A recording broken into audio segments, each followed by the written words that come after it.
Good Monday morning, guys. My name is Jerry Miller, and welcome to Real Talk with Keith Smith. Thank you kindly for joining us, guys. A worldwide audience at our disposal as we're live on every social media platform known to mankind. This show originates in the Macklin Building in Charlottesville, Virginia.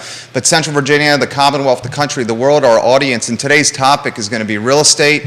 And today's guest is going to be a man that needs very little introduction, Jeff Gaffney, the CEO of Real Estate 3. Joey Rifkin is our guest. And Joey, as we welcome our guest to the show now, my friend, I want to salute you for doing a heck of a job directing the program.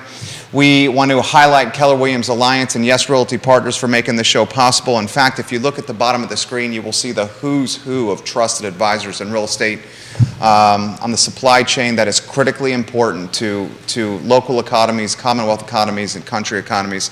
Let's go to the guests in the panel. Keith Smith, good morning. Jeff Gaffney, good morning. How you fellas doing? Morning. Jeff, you know, there's about 3 people watching this that don't know you.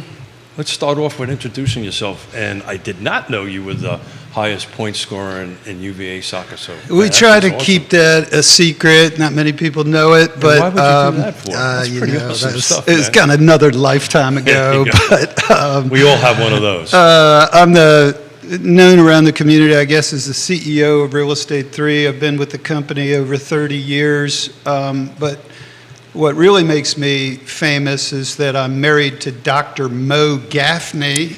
Have a wonderful wife who spent the last year as the principal of the Covenant Lower School. So I got very involved in that community with my wife. We have 4 children that we've raised in Charlottesville.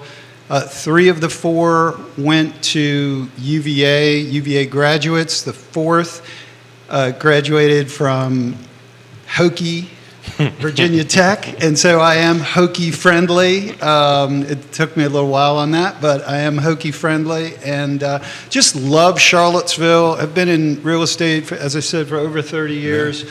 Love it here. It's a great community, great place to raise a family, and thanks for having me on the show. You know, it's an absolute pleasure. We're titling this Lessons from Legends, and you qualify as a legend. Plus, you got legendary hair, man, which we talk about regularly on this show.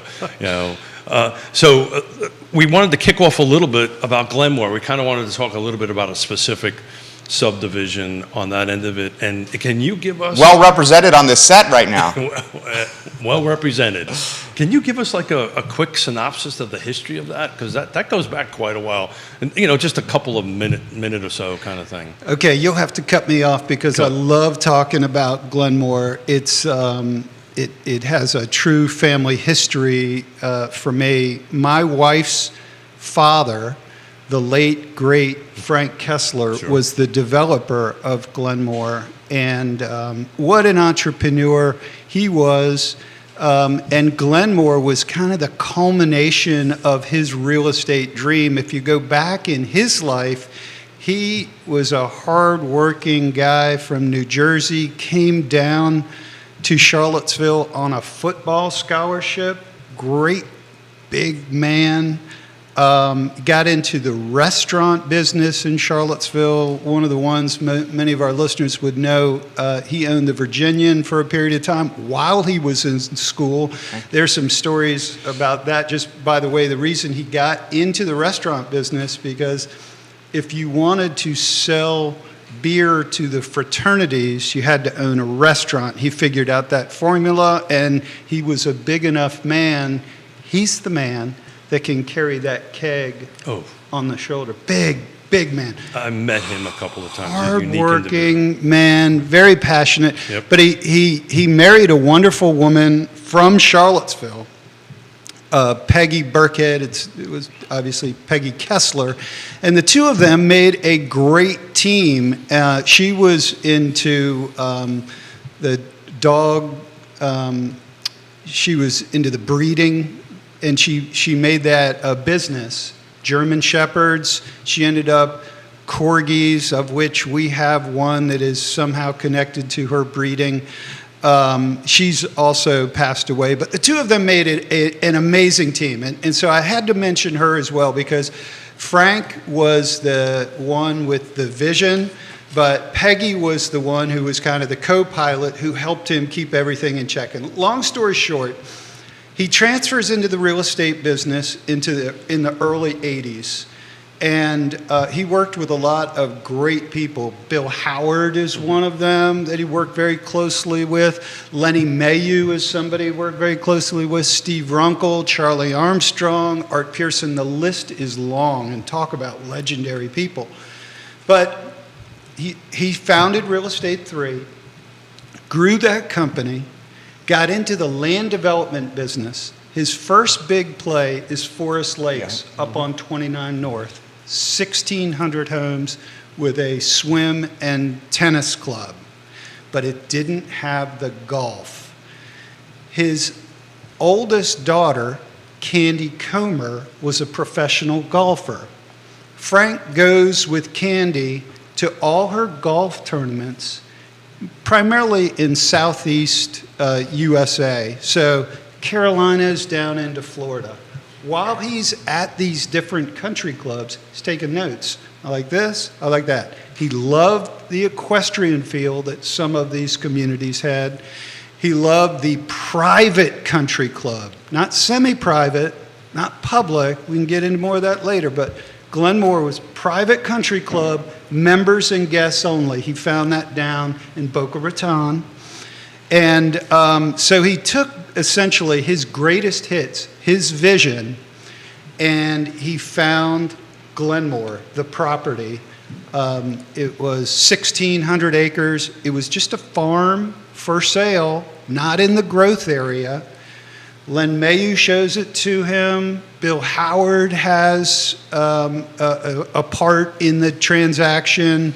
The Jessup family were financial partners in the acquisition, and he ends up purchasing what I think still is the most beautiful piece of property that I've ever walked on. Buys this property, and being my father-in-law, he taught me a lot about the business, and he shared his vision.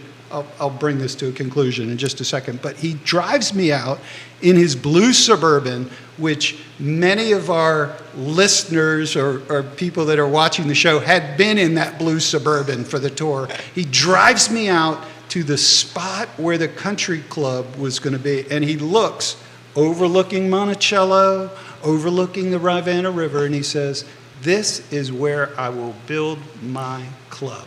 I can go on, let you ask any other questions, but he ends up getting, this would be a whole nother story. He and Steve Runkle had to work like crazy to get the property into the growth area. Oh, yeah. Because it was not, so it had to go through the rezoning. And so he took a chance buying a property not in the growth area and going through all. Which is not normal. No, it's usually the other way around. It's usually the other way around. You'll appreciate this. The member guest tournament's happening right now. The guys just put on the feed. We're watching Jeff at the member guest tournament right now, talking about Glenmore. Yes. It is awesome. Yes. I love social media used for the good. Keith, you got something on your brain over there. Yeah, so I actually was fortunate enough to meet Mr. Kessler once and tour around in that Suburban. I was fortunate to build one of the first custom homes on Darby over there back when I was a young man, much younger than I am now, and a newbie in the business. And he never treated me that way. Always treated me with respect. We were building a half a dozen custom homes at the time, and said, okay, yeah, we'll work together. We'll help you out. And they, helped me through the process on that end of it. And I often think of that when I drive by there and think of him. I get a little bit of chills thinking about it. Well, he would have. There's no doubt he would have liked you because you guys have a lot in common. The Yankee part, he loved dealing with. No, we didn't do that though. Let's be honest. We very quickly decided we would not talk about Jersey and New York. Yes, we decided that was not. But neither of you could hide it, and that's a good thing. In Charlottesville, every third person you run into has northern roots, and so. But I'm sure he appreciated more than anything your work ethic because that's what you bring to the table, Keith. You always have. You're an honest man, hardworking man, and that's exactly the DNA that Frank. So what are you doing the rest of the day? Because you can follow me around and keep on telling telling Yes. me to steal Jerry's I know Jerry's you. quote. I've seen you. Yeah, I've seen Jerry's quote. Kevin Higgins watching the program. Frank's nickname, I think he says, was Papa Bear. Can you ask Jeff where that name came from? It was really just the bear, and there's a lot of legendary stories around the name the bear, but when Frank was in his college days and just out of college, he had a temper. I guess he always had a bit of a temper, but he got into a lot of fights. And the first thing that he would do when he got into a fight is that shirt came off. And let me tell you something, it looked like an absolute grizzly bear coming at you. And so he was well named. And the grandkids called him Grand Bear and the Bear. But his closest friends would certainly, if they saw him back in the day, would say, "What's up, Bear?" So I often wonder, you take a look at Forest Lakes and you take a look at Glenmore, and these were purely visionary projects on it, and how, the process was much easier back then, right? And I think, could you actually reproduce them today? And I'm not so sure about that. Could you actually reproduce, could Mr. Kessler... I mean, Old Trail's a kind of an example of that. Yeah, but Old Trail is what? 20 years in the making? Old Trail's been around for a while. I'm talking about today. It would be really hard to reproduce Glenmore today, I think. When Frank was alive, his last few years, he died in 2003, he made it very clear, because of the policy of the county, which is mostly a good policy, which is to maximize density in the growth area in order to preserve the rural area. Okay, so that makes sense as a theme. But as a result of that, all the projects that are being approved today are all interconnected with alley roads and kind of a mishmash of product. There's a lot of high density stuff in there. And so what Frank was able to do is he caught on to the tail end of those two projects. He believed in the cul-de-sac. And today's growth plan does not. They want everything interconnected. And so it's really interesting. To answer your question, there's no chance you could get private roads approved today. Yeah, sure. There's no chance. Mm-hmm. There's no chance you could get a gatehouse, security gate. No chance.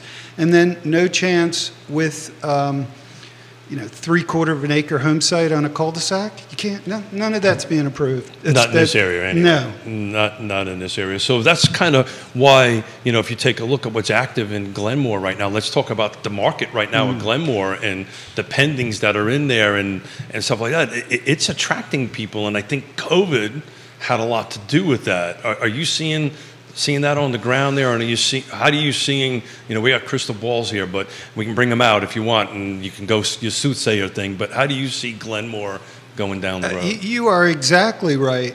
There's really three markets, but pre-pandemic, 2018, 2019, if I toured you around Glenmore, we might have 40 homes to look at.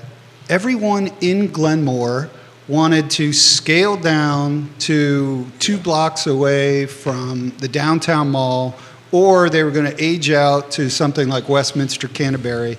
That's what was happening demographically. And everybody, I'm not saying everybody wanted out, but the people that were moving, and they were in that phase of life. So if you were a buyer coming in, I have 40 homes to show you. It might take me 3 weeks to cover all of the inventory. Then the pandemic hits.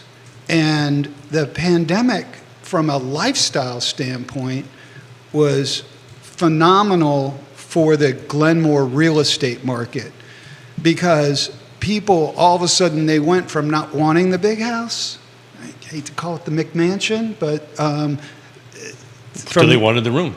Now the pandemic comes, and you have kids, grandkids, multi-generational living in the same home. So all of a sudden, they appreciate the 5,000 or 6,000 square feet where everyone can spread out and still have Wi-Fi, and then you step outside. That's it. And you start to appreciate the natural beauty. What probably the number one amenity that people like at Glenmore are the paved walking trails. Absolutely. Because you don't have to worry about cars if you're walking your dog, or it's very safe to ride the bike. And then that isn't even talking about the other 8 miles of equestrian trail that go through the community. And so getting outside during the pandemic, it totally brought back, it was the great comeback in the market, and Glenmore experienced Well, the a lot second of that. great comeback was the golf courses, Yes. right? The pandemic, all of a sudden golf courses started. Anything outside, any sport outside. Yeah, but Especially if you're swinging something and people have to stand a distance away from you. Yeah, particularly if you put a golf club in my hand. You really want to stay away from I mean, tennis, pickleball, paddle, golf. I mean, it all took off. I've got a couple numbers. Let me Yeah, beat yeah. you to the number on Yeah, Glenmore. sure. So in 2019, there was 59 homes sold in pre-pandemic Glenmore. 2020, there's 70 homes sold. 2021, which I think ends up being kind of the peak of the market, there's 99 home sales. Yeah. 60+% increase in sales in Glenmore. Now, I will have to give credit to Craig Builders. We had some new construction going on. Stanley Martin was building. And so there was a product offered that was sort of missing pre-pandemic. Oh, yeah, And it went down to nothing. the Glenmore Highlands, what Craig Builders and a little bit of Stanley Martin did back there, they rolled right through that. And they built the perfect home for the Glenmore buyer. Sure. And they hit it. But the last one I want to give you, Jerry, is that 2022, we'll talk about the rest of this year a little bit later in the show, but there's been 57 sales. And the average sales price in Glenmore is now $1 million. So I've got a 20-year spreadsheet in front of me that I ran Glenmore, and I always break it out, new construction, whatever, but it's interesting. So new construction in 2020, this is year to date, this is as of today, was 27, new construction 30, which is existing, which just matches your numbers. But it's interesting when I'm gonna focus on no new construction. To your point earlier, 2020 was like 90 days on market, right? And Albemarle County in 20, pulling out Glenmore, was 29. 2020 Q1 and probably half of Q2, if not all of Q2 2020, the DOM was long.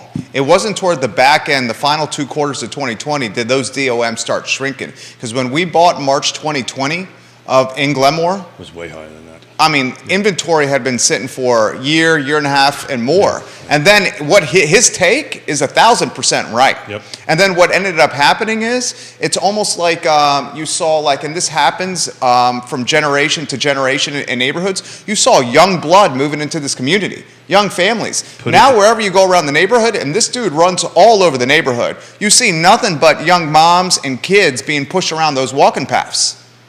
So is that trend staying? I think so.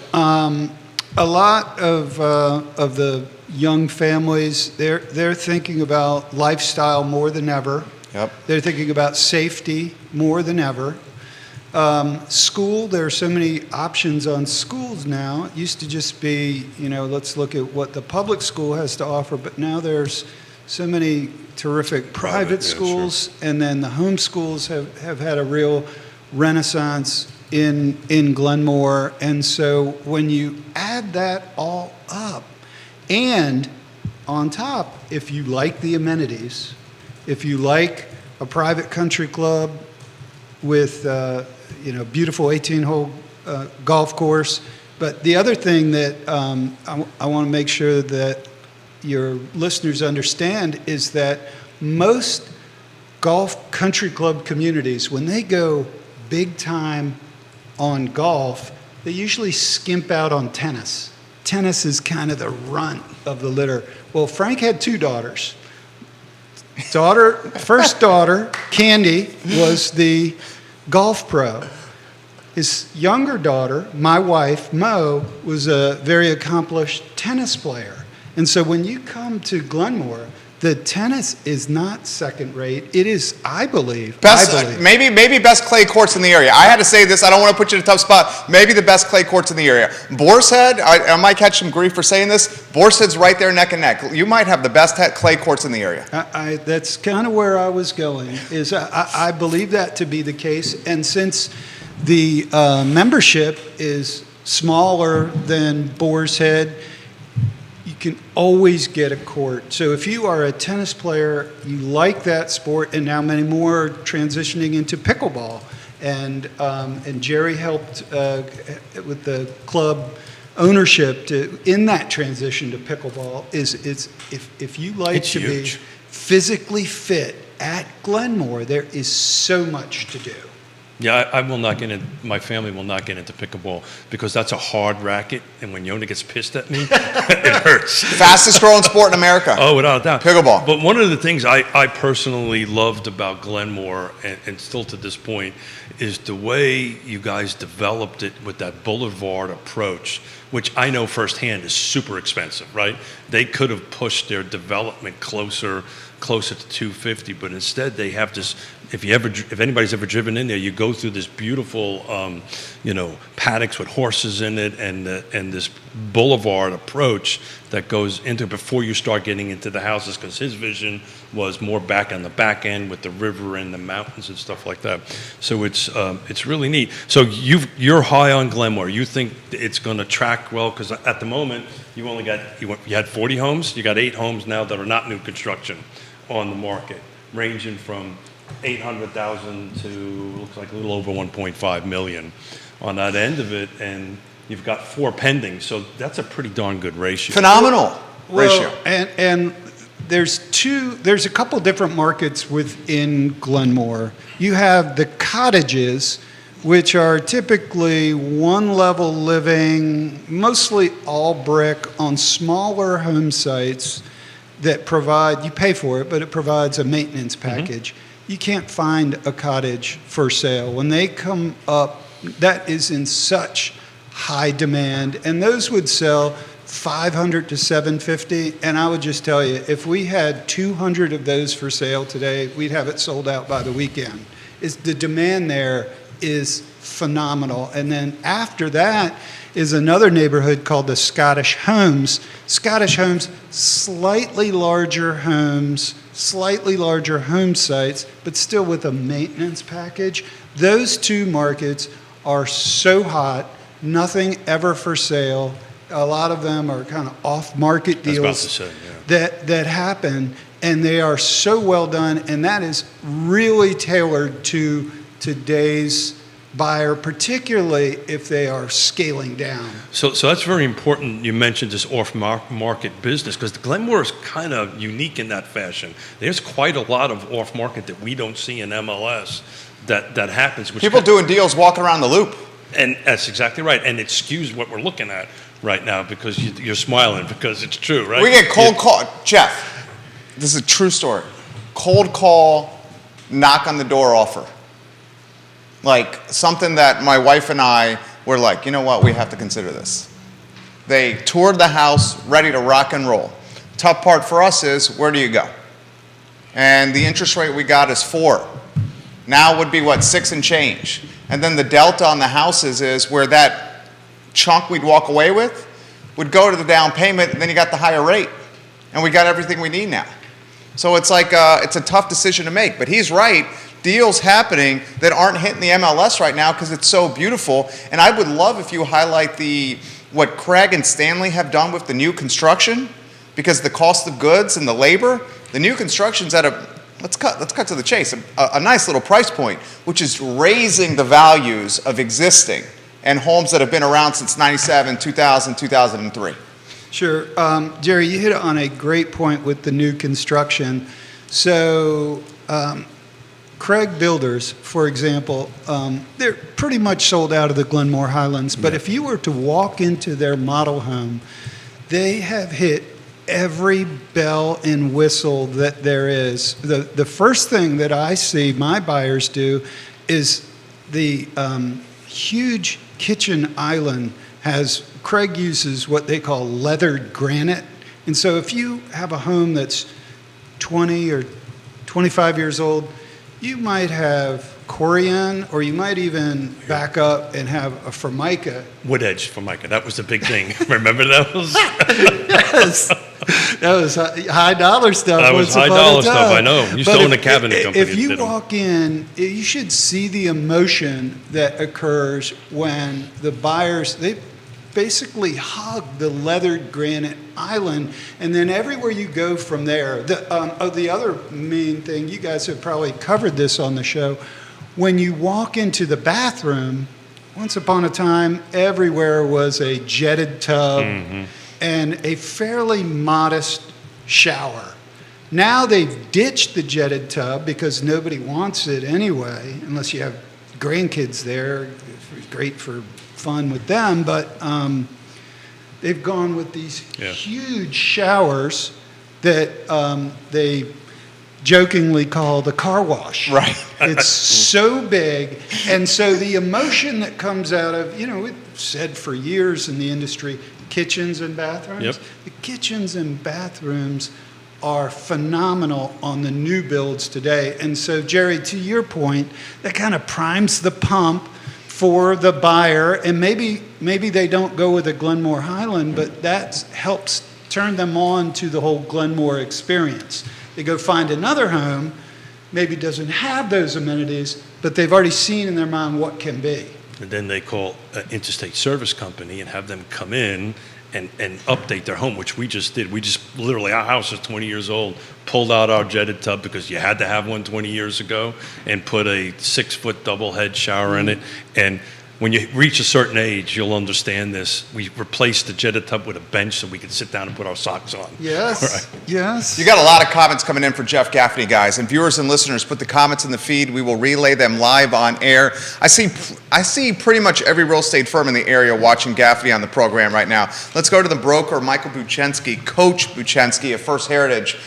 For Jeff Gaffney, what do new housing starts look like for builders in Glenmore now, if you know? Are we seeing price reductions, or are price holding up? And he also has another question for you. I've also tagged Marina and Jamie on the feed right now because I think they would love to hear what you're saying right now. So first, Michael Buchensky's question, and then a number of others coming in. I know Michael Buchensky very well. Excellent loan officer with First Heritage, I believe. That's right, and a great coach, coveted. Very good athlete. Yeah. To answer your question on starts, so Glenmore is almost built out. Yeah. I think Craig Builders is pretty much done in Glenmore Highlands. Stanley Martin has a little bit over in Pendower Heights, just a couple of lots. And then there's a scattering of lots throughout the community, just a handful. So to answer your question, not much more. It's pretty much built out.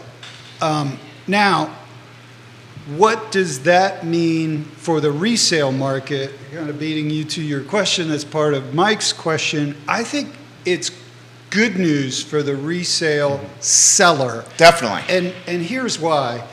Love Craig Builders, Stanley Martin, very decent, two very good builders. But they were able to build at a semi-custom price. Sure. As high as their prices went, it was still kind of semi-custom, and so a lot of the nicer homes in Glenmore are not semi-custom, they're uber custom.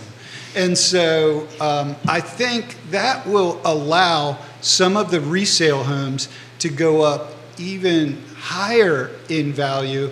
How high, that remains to be seen, but I think it's good news, no offense. When the builder leaves your community, That's a good thing. It's good news. It's always good news. It's that's just development 101, right? Once when you have more new construction than resale, your resales suffer a little bit because I can get a better deal, newer house, so forth, new bells and whistles. Once new construction's tapped out, and you beat me to my question. Do you see any more growth at Glenmore? And it sounds like the answer is no. What do we have, like 840, 850 rooftops? Yeah, I think all done, it'll be pushing 900. 900? So I think when we do this again next year, you'll find that your percentages are going to start tracking up. I do not see Glenmore going backwards on that, and particularly since we're going to start talking about this a little bit at the end of next year and the beginning of next year. Generational buyers is really where things are at right now, where the market's at right now, and there are two sides of the house, right? They're our age, the empty nesters, and then they're the millennial buyer, and we're competing for the same product constantly, or for that. So you'll start seeing Glenmore tracking back up, but there's only 2 new constructions on the market right now.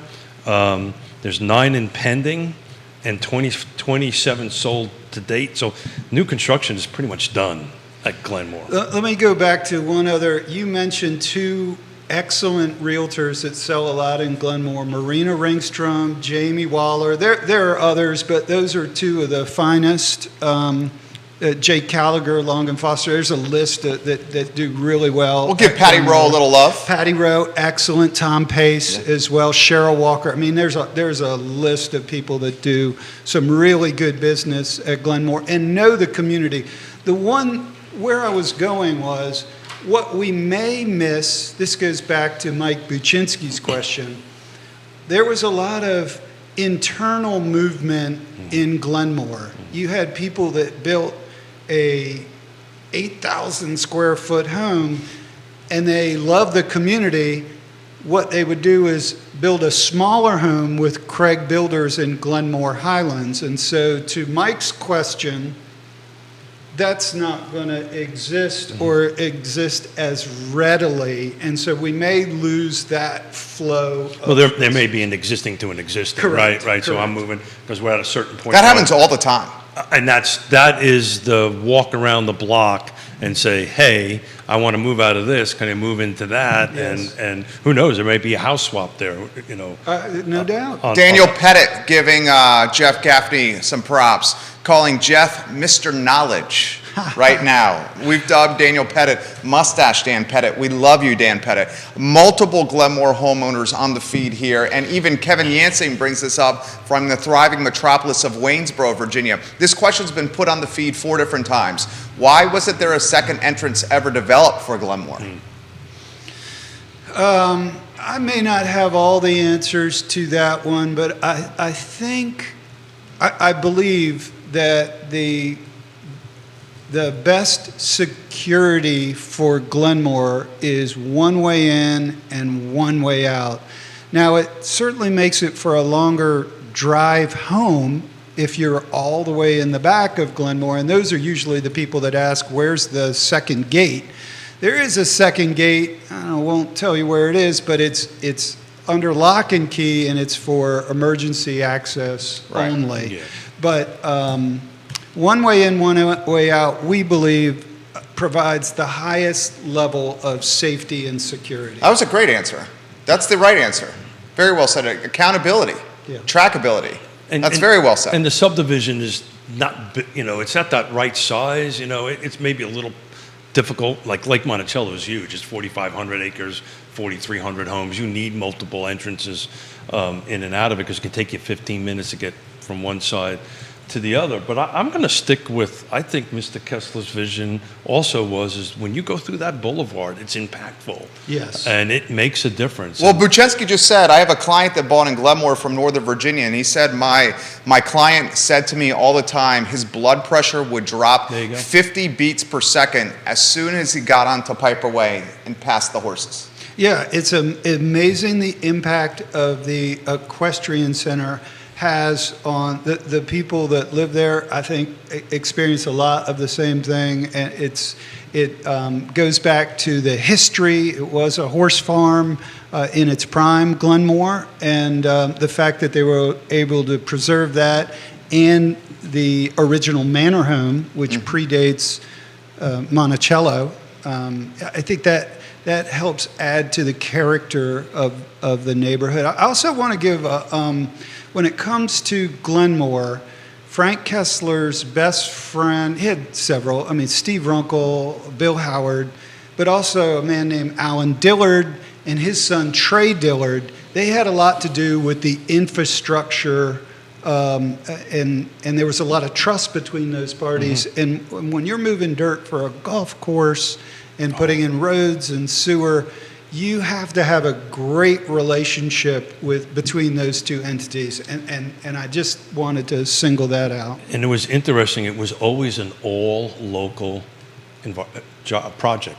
You've never seen somebody from outside the particular area on the project on it. It was always local tradespeople, local contractors, local folks. You don't see so much of that anymore in development. I want to pick up on that, Keith. That's a great point. There's something else that goes along with this is Frank Kessler, in the early days, first decade or so of Glenmore, he created the Architectural Review Board. I remember sitting in front of it. And it was not easy. If you were a builder coming in, they'd beat you up pretty good. But that was Frank's baby. And another person I want to call out, two other people, Frank's son, John Kessler, very involved, hands-on with the Architectural Review Board. And the architect hand chosen by Frank Kessler was Jimmy Grigg, Daggett and Grigg, terrific architect. And at that table, I served on the committee. I don't know what I brought to it other than, I was able to understand who the buyers were and maybe as a liaison there. But Jim and Frank came up with this vision that it would be authentic Albemarle County architecture. And we probably blew it on a home or two. I mean, you can drive through there. I remember when I had to do my first custom home, and I'm sitting there, and I'm only a few years out of the Marine Corps at the time as a staff sergeant. And, I've been in some parts of the world where, my butt was in a sling, and not so many people were happy that didn't want me there. A lot of bang, bang, shoot 'em up type of stuff. And I'll tell you what, my hair was standing on my back. I was like, oh, shit. And they asked me a couple of questions about trim profiles, and I rattled them up. Yep, we could do that. And I impressed them because I knew the difference between a couple of exterior trim profiles, or maybe they just felt sorry for me. Yeah, they had a lot of detail on the fascia boards, the windows. It had to be functional shutters. Right. So I'm kind of going back to, I just don't know. That's the reason why I feel Glenmore will continue to hold its value and increase its value over time. You're just never going to see that again, right? You're never going to see a project of that, in my opinion, of that size, that detail. Well, let me ask this question. Straightforward, tough question. Why did it go through a handful of years, a significant period of time when the homes were not moving so quickly? So you're talking about kind of the dark period of real estate. We call it the time of great unpleasantness. The end of 2008 until what feels like yesterday, but I know it was, probably 2014, 2015. There was a couple of things. There was no new construction, so there was nothing to kind of bring you in to look at anything new, and it seemed like everybody had become so cautious in the market, and they turned away from the bigger home. And so what ends up happening in real estate, and I know a lot of our listeners understand this, there's a principle of momentum. You either have it going for you or it's going out the door. And we went several years where, the club looked like it was going through some financial tough times. I know that firsthand. And so there was a lot of uncertainty around the economy, around the neighborhood, what was going to happen. And so it took a number of years to straighten it out. But that was everybody, though. True. That was not just singled out Glenmore. It's true. So like I said, I've got 2 20-year running spreadsheets here. So on new construction, so from 2002 to 2007, they were building anywhere between 15 and 20 homes. 2008, 2. Let me go back to... And then it held at that number for quite a few years. Let me hit your question and Jerry's question where it was just a second ago. Glenmore, particularly the first 2 decades, was very friendly to the custom home builder that built 6 homes a year. We had the best builders in Charlottesville, in Glenmore. They all had 1 or 2 homes going. So as a result of that, in the 90s and early 2000s, we would have 20 spec homes going. I'm literally by looking at the stats right now. beautiful builders. Wade, Hauser, some guy named Gaffney. But some guy named Alexander Kessler. Nicholson, you had Baird Snyder, Yeah, you had some really good custom builders that would build on And then some speculation. Yankee from Brooklyn or something was allowed to build one. And then, but what happened in 2008 when Dodd-Frank hits, Yep. when it wiped out the small builder. Right. And so when you think about, Jerry, when you ask the question, who was your primary market that you were selling home sites to? It's the small custom builder. Small custom builder loved Glenmore, and Glenmore loved the small custom builder. So it to was your- such a fit, to but your- that market went away. To your point, 2010, one home that hit the MLS anyway, was built $1.18 million. Right, one home. It was a custom home, high-end home. It was built, but then now you look at 22, we had 27, 21, 15, 2011, but there was a bit of a stretch there. So But let me put a little bow on that at the end, Jerry. Please. Is one of the things, if you're new to Glenmore or just trying to understand the community, the fact that there are in total probably 40 different builders that have built in there. Oh, yeah. There are very few homes that are the same home, Which is great. And it adds to the uniqueness, the character, and going back to that Architectural Review Committee, it was kind of the theme that brought it all together. well, that's Mr. Kessler's vision, right? Yes. And so when you drive through there, you get the club, but you get the architecture that's tied together and makes sense. It's individual, but it's different. Woody Fincham watching the program, fantastic appraiser. Fincham and Associates, we love you, Woody. He says, Glenmore is a solid market. We have valued several of the bigger homes, and they are great to work on. I really believe in this neighborhood. Now we got Buchensky offering a take here. This is the mortgage broker's take, okay? Come on. Little bit of bearish here. I got Okay, it. here we go. Similar world maybe in the near future. One, I think rates top out just shy of 8% over the next few months. This is insane.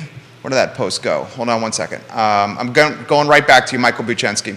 He's talking about rates. He's talking about how they're getting high, and he's worried slightly about that market, the jumbo market and above.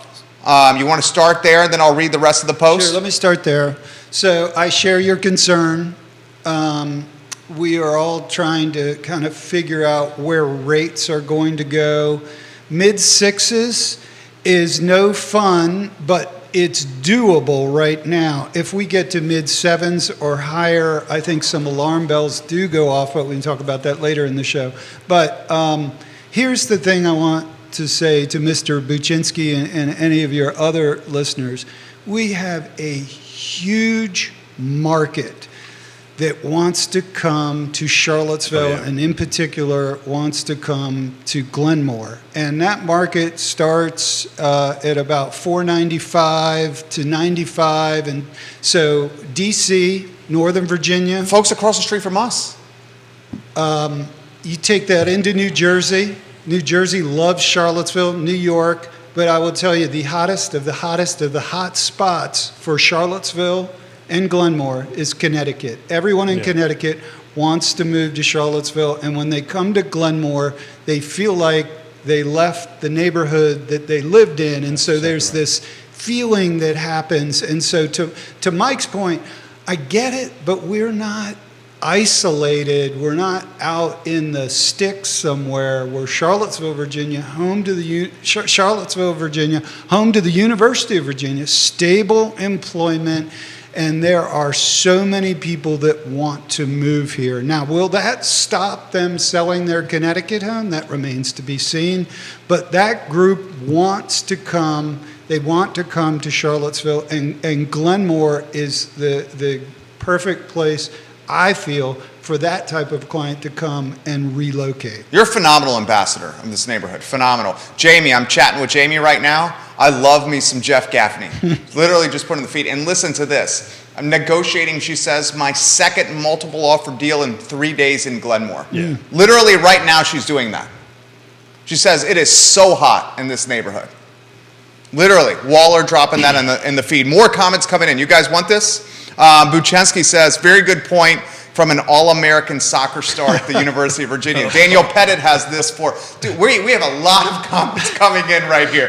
DP, Mustache Dan Pettit, you still have a lot of buyers still wanting some space between homes like Glenmore and not just be 6 feet apart from their neighbors. Some buyers are willing and capable to pay extra bucks for this. I know the lot prices are expensive to purchase these days, but people want this.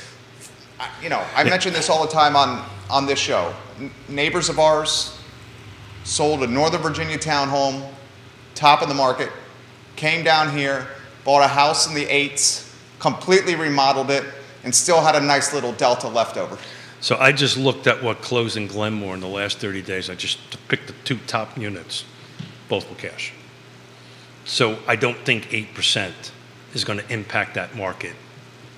No, but really don't. to give Mike Buchensky his full credit on a little bit of his bearishness, the Glenmore buyer in the luxury market pays very close attention to the stock market. Amen. And if that's in red, if it's another red day, consumer confidence. It can be a drag, but so. But haven't you found? I've been in this for 35 years. You over 3. I say that all the time, Jeff. 3 decades. Generally, it's been my experience when that starts going red, people start buying dirt.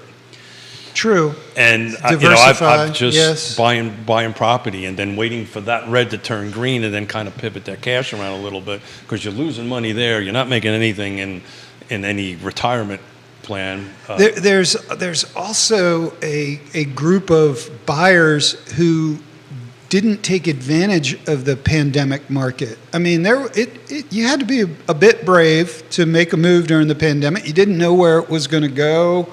You didn't know if the country was going to shut back down again. And so there was a lot of uncertainty in that.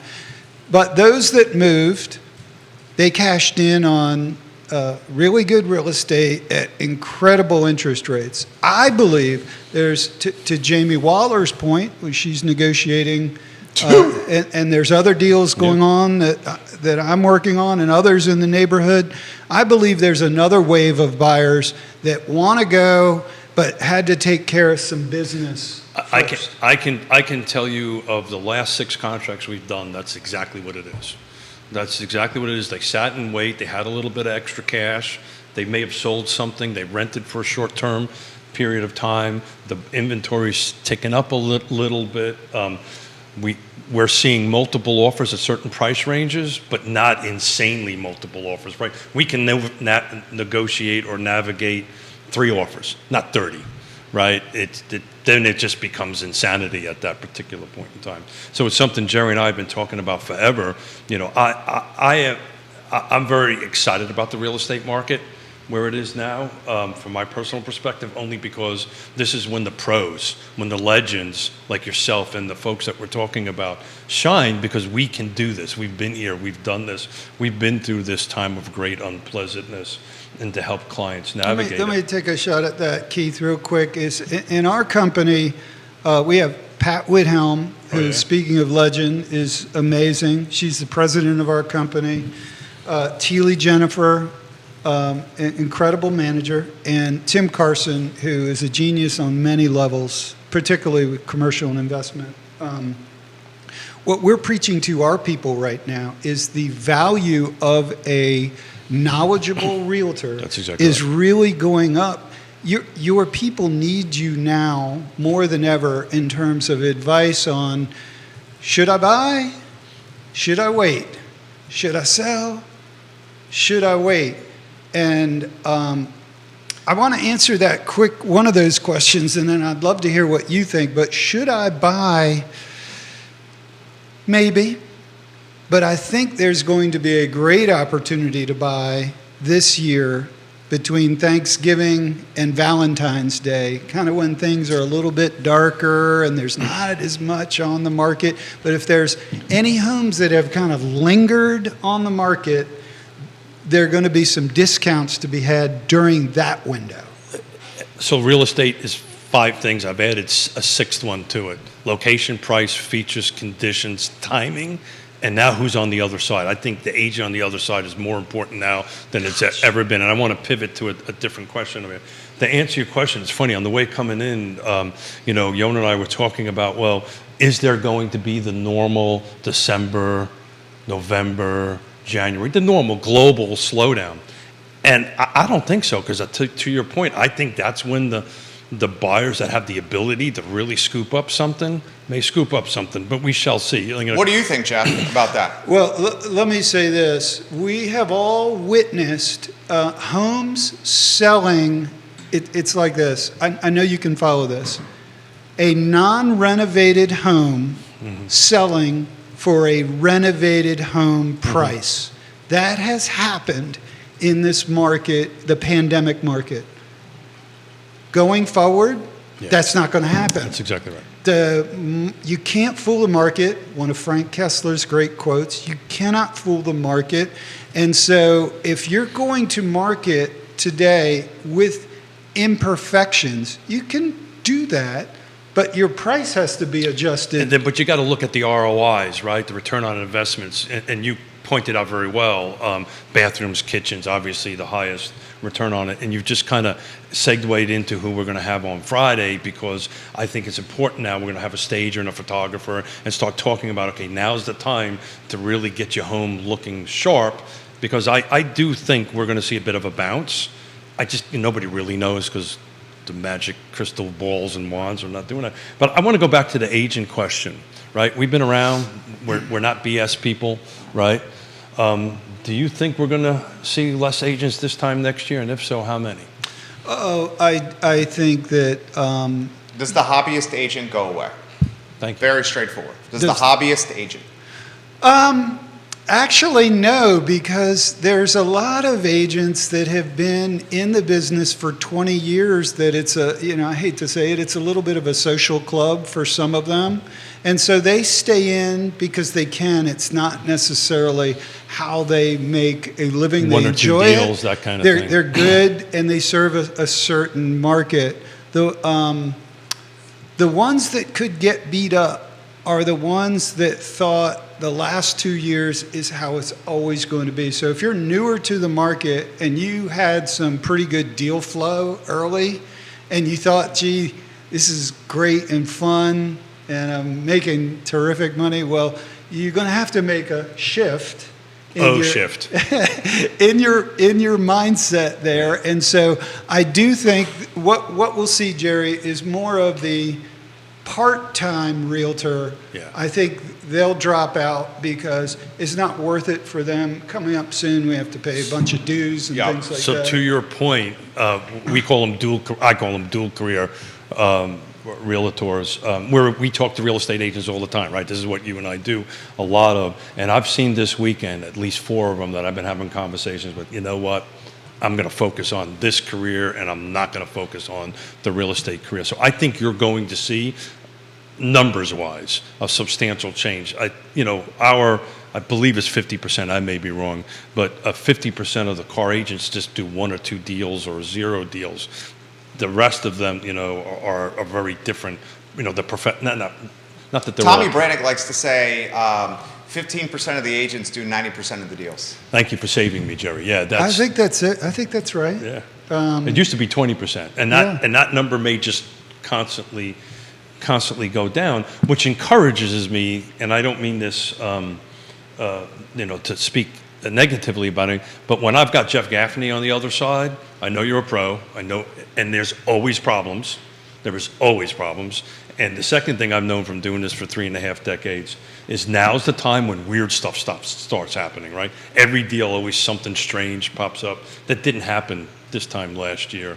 And that's when you need the pro on both sides to navigate your way through. Let me give some encouragement, though, to that newer agent. I don't want them to think I've thrown them under the bus. I have seen some, in the last few years, a very good inflow of some excellent real estate agents that I think can make it. Part of it will be a lifestyle decision for them. Is this how they want to make a living? But I'm very impressed in general with the quality of agents at Carr. Yeah, I would agree. Very impressed. We get at the national level noted for that all the time. CAR is Charlottesville Area Association of Realtors. This is a great question from Wild Bill McChenzie in the city of Charlottesville. Jeff, do you think some of the older homes will be completely regutted to the studs or remodeled, lipstick on the pig, or potentially even demolished and built again now that you've said the lots are pretty much sold out in the neighborhood? I think that's coming sooner rather than later because there are some incredible home sites where, let me go back. In Florida, oftentimes you would see a home site be 50% of the value of the entire purchase. In Charlottesville, our builders hate that ratio.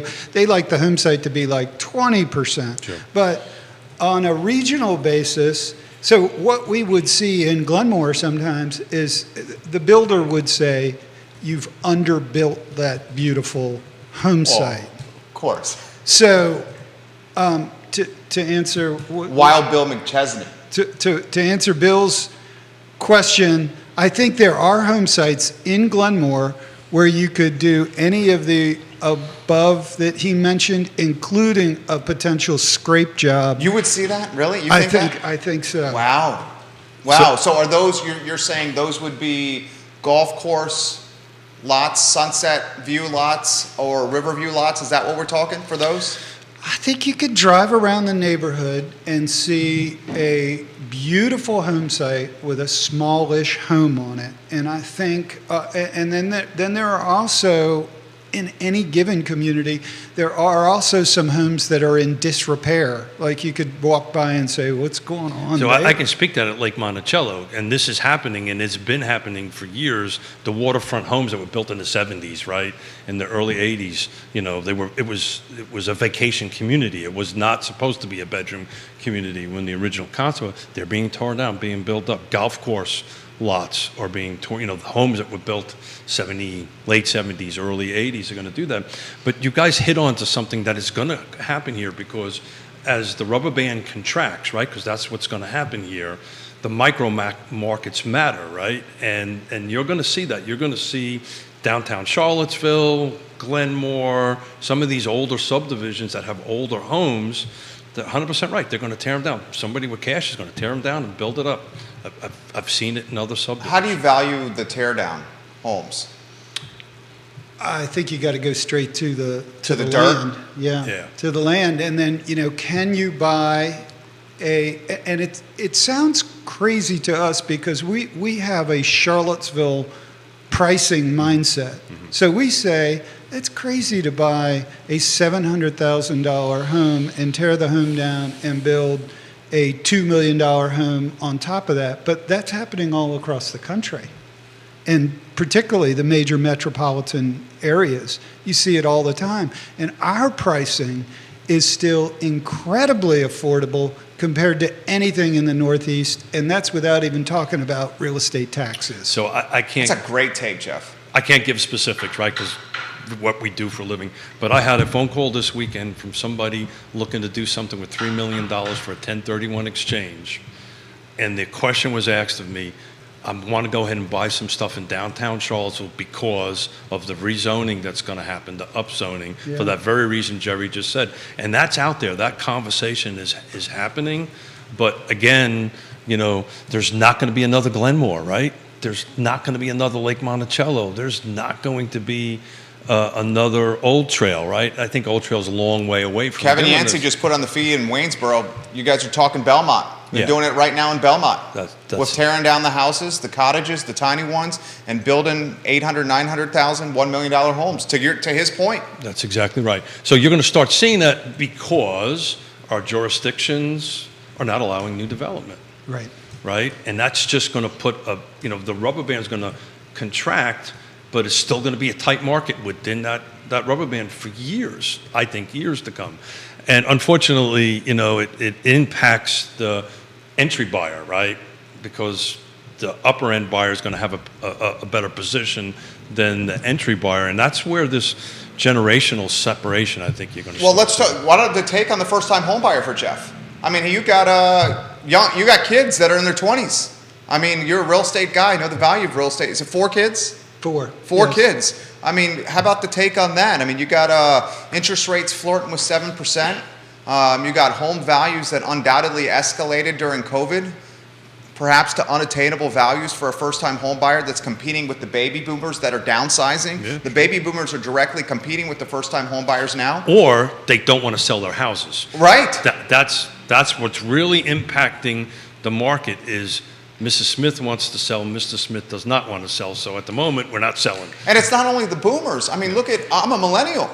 We got an offer on a house that was significant. But where do we go? So In other markets, we would have sold. to speak to that, without giving too much personal information, my youngest daughter married a doctor, coming back from Seattle to here, from his residency to his, I forget what they call it, when the next level, whatever it is. Fellowship. No, I think he's actually going to be a doctor, whatever it is. I can't remember the terminology. But he had multiple offers in Virginia, and he's picking a place that is going to be a little bit less money, but he can buy a home. And the good news is we don't have to fly across the country. We may have to drive a couple hours to go see our grandson or granddaughter, whichever they should happen to be. But that's what's happening. It's impacting people, those particular buyers. And these are doctors. This is not, the teacher or the fireman or the cop. I mean, where do they go, right? This is why I dedicate so much of my time to the Land Trust and all these different organizations. Let me go to Jerry's question. It's not exact answer for Jerry's question, but this is what I love today for the first-time home buyer. And I've put a lot, I have now to the point in my life where friends are asking me to help their adult children buy a home. And I have put a lot in townhomes or small single families. But I'll tell you the product that I absolutely love. I love Brook Hill Commons on 29 North, just past the river.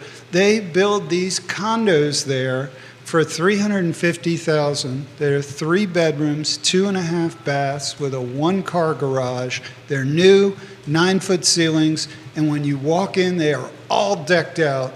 Quartz countertops, all the fixings, stainless steel here's appliances. the deal. Last year I was buying that at 2%. Now I'm buying it at 7%. I know. So my monthly payment, which that's how buyers buy homes. Yes. My monthly payment substantially just went up. And I know Mike Buczynski's going to chime in, and it's a condo, so you get kind of dinged on the financing there as They're well. non-warrantable. Well, we don't know if it's warrantable or non. I think they're all non-warrantable over there, if I remember correct. Excuse me, they're warrantable over there. They're warrantable there? They're warrantable. Okay. I think you can buy there.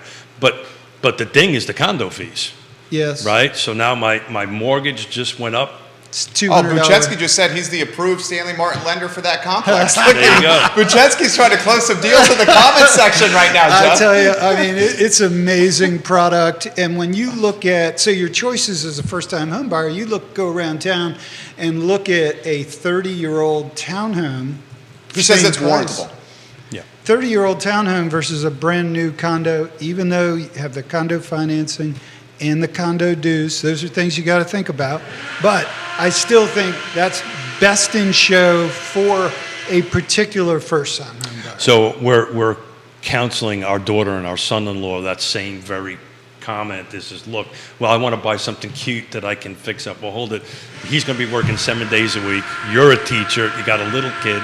Why don't you spend a little bit more money, go into new construction in the area that they're going, and then, depending on how they want to set things up, maybe they can hold it and rent it and move into something else Well, down and the line. plus new gives you everything's under warranty. It's a new roof, new appliances, new HVAC, and so new for that first-time home buyer that just doesn't have time. So talk about a feeling. So we're closing our 25th land trust home. We've got a partnership with Stanley Martin Homes over at Spring Hill Village in Avon Park. putting first-time home buyers in 215, 225 homes, and that put a family in a townhome on that new construction. When you have a conversation, you don't have to worry about your refrigerator. You don't have to worry about this. You don't have to worry about all those things. It's covered for a year, and they're kind of brand new. And the tears that roll down is well worth every time that you put in, all the energy you put into that. So you're 100% right. Multiple folks asking Jeff Gaffney the Waynesboro take. In fact, Higgins says this, and it's a great analogy. If Western Albemarle is our fingers, Waynesboro is our elbow. It's 10 minutes from Crozet. Am I way off, or is Waynesboro the next huge opportunity? Please ask Jeff. There's two areas that have, for the last 20 years, have been dubbed the next frontier.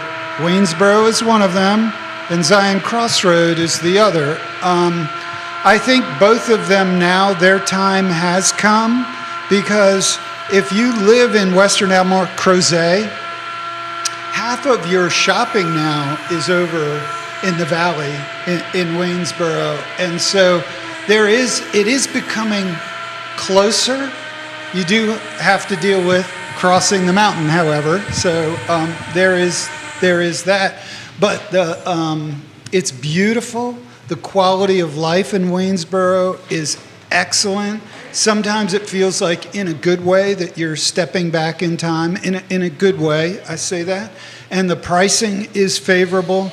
So yes, there's a lot to like, including every time I get anywhere near the Blue Ridge Mountains, I always gaze in wonder. I mean, it's absolutely gorgeous. Lifestyle's off the charts. And so maybe Bill was asking about, for the first-time home buyer, I think that is a consideration for sure. So I can speak to that a little with some specific detail. I've always said Zion's Crossroads was the next best thing. I'm walking that back, actually. And the reason I'm walking that back is we're probably a good 2+ years before we get more water there. They do not have enough water there to go ahead and do that. Other side of the mountain, hands down, I help developers acquire land. I help developers go through the rezoning process. I can tell you there's multiple deals that I'm working on the other side of the mountain. The next big thing is now green. I'm on the other side of the mountain in green. There's about 2,000 lots that are about ready to come in Greene County. They just got control of their water system back, which is huge. So they have control of their own growth now on that end of it. But Zion's Crossroads is unfortunately a few years out. They only have like 80,000 gallons of water per day, which is nothing. Just to put it in perspective, Lake Monticello uses 500,000 gallons of water a day. So. A lot of comments still coming in, guys, and we're getting up close to time here, so we'll try to get to as many as possible. Multiple folks are asking if they would see, or if we could see, a Glenmore in the Waynesboro area for Jeff Gaffney. There's so much risk in that now. I mean, it really takes deep pockets to do a project of that size. And so for Frank Kessler, it wasn't, there was certainly a financial return, or as Keith just mentioned, return on investment. There was certainly a financial return, but there was an emotional return for the developer there, that it would take that over in Waynesboro. If somebody had the passion project. I think that the land is available, the natural beauty is there, and so I hadn't thought about it until you just posed that question, but I would say, yeah, maybe. I don't see a Glenmore style subdivision over there, just knowing what's on the boards. More of the mixed use scenario right. on that end of it. The other side of the mountain land is now getting expensive because it's being found, right? So prices are going up on that perspective. But back on the emotional part of it, those who watch the show know we lost $17 million through the time of great unpleasantness. And one of the subdivisions was Nahor Village that I did, was a 55 and over. And on my way in, I see the maples. I planted $100,000 worth of maples, and they're turning red. And it's like It's not about the money, it's about the vision, it's about the goal, and it's finished and people are living in it and it's functioning. If Mr. Kessler was alive today, I believe he would say the same thing. It's not about how much I put in my pocket or how much I got taken out of my pocket. It's about the vision and achieving something and driving down that boulevard, right, and going, hey, this was my vision. I mapped it out on the back of a napkin, and here we are. And that's what makes the difference. Yancey calls, this is great, and Jeff, you jump in. Yancey calls Waynesboro, this is great. Waynesboro is now old Charlottesville. Yeah. Greed has traveled west, and we've dubbed him the mayor of Waynesboro, and he's seeing more Charlottesvillians in Waynesboro than ever before. And to tack on to that, there's conversations out there in the sphere of Harrisonburg. I think Harrisonburg, too. Our company has had offices in Waynesboro, Stanton, Harrisonburg. I think all of that. At one time, pre-2008, the Golden Road was I-81. Anything on 81, north or south, going down Lexington, on down, and north up to Winchester, that was all seen as the next frontier. Things cooled off a bit when that recession came in. But I think all these areas that you're mentioning, I think they have a future. Each little peaks and valleys in our industry has their own little flavor, right? And they're never exactly the same. I honestly believe we're not going to have a 2000, a time of great unpleasantness again. But the market is shifting. It'll be different. It always is different. And, it's a matter of bringing the skills to the table. And Jeff, we're coming up on a wrap-up time. We spend some time together, but not a lot of time together. This has been awesome. Unbelievable. Seriously. Well, thanks for having me on. I've had a blast. Please have me back. I have more Frank Kessler stories to tell you, especially going back to the early Glenmore days. There's a lot of fun stories to share, but you guys have been great. You're both doing a fantastic job for the community. So how about this from Kelsey in the neighborhood? Jeff, are you still clocking 6-minute miles? Oh, we got to talk about that. We didn't talk about that. How's your running doing? It's going well. Have me back another time. We can go deeper on it. But I'm doing a thing called Run for Pacham. Pacham is an organization that helps the hungry and the homeless in our community. I've been at it for a few months now. The next event for me that I'm looking for sponsors for is in 2 weeks. It's the Charlottesville Half Marathon. And then I've got more things planned, hoping that my ankle holds up. Oh, man, doesn't it suck getting old? Oh, gosh. My ankle blew up after my last running effort. But your recovery used to be like, boom, and now it's like just thinking Kelsey, about it. the answer is yes. He's still clocking 6-minute miles. Yes. 6 is a little quick Well, for me. so do you still think you're about 20-something when you get out there and do it? Gosh, this guy runs up Piper Way, and this is like a legitimate. Yeah. That's not an easy run. Wouldn't you say? There are times when I feel great out there and I feel like I can compete again, and then there's often times where I'm brought back to earth, and it's usually the next day, the recovery. Yeah. Well, I call it Zen running, so keep it up. I do it on a bike now. I'm a recovering marathon runner. I can't run anymore because of some injuries, and so I'm on the bike. I've got it in the back of my truck, and this evening I'm going to do a little bit of a bike ride. It gets my head straight and think about what I got to do the next day. Yeah, it feels great. And in Glenmore, we get to run, most of my running is done on the equestrian trail down by the Rivanna River. So cool. It's my happy place, no cars, very few people down there, and it's just a beautiful place. It helps kind of ground me, and then finally it helps me kind of actually think. I feel kind of Frank Kessler's spirit around there every time I run. Jeff, you are a host's dream. I sincerely mean this. He just hit a grand slam. I mean, let's use a soccer analogy. Hat trick. Hat trick, thank you. For Jeff Gaffney right here, the CEO of Real Estate 3. Fantastic show. Multiple folks are asking where they can watch the entire program. We archive it at realtalkwithkeithsmith.com. Also, wherever you get your podcasts. This show is live and airs on every social media platform known to mankind. This is social media used for the good. here on the I Love CVille Network. The I Love CVille show is up in 58 minutes, where we have frank conversations about things that matter to this community. For Jeff Gaffney and Keith Smith and Joey Rifkin, who flexed his muscles out there, going outside, telling the people working the drill, stop right now. We're doing a live show. This, guys, is Real Talk with Keith Smith. Thank you kindly for joining us. We will touch base with you now in 57 minutes. Take care. He's going to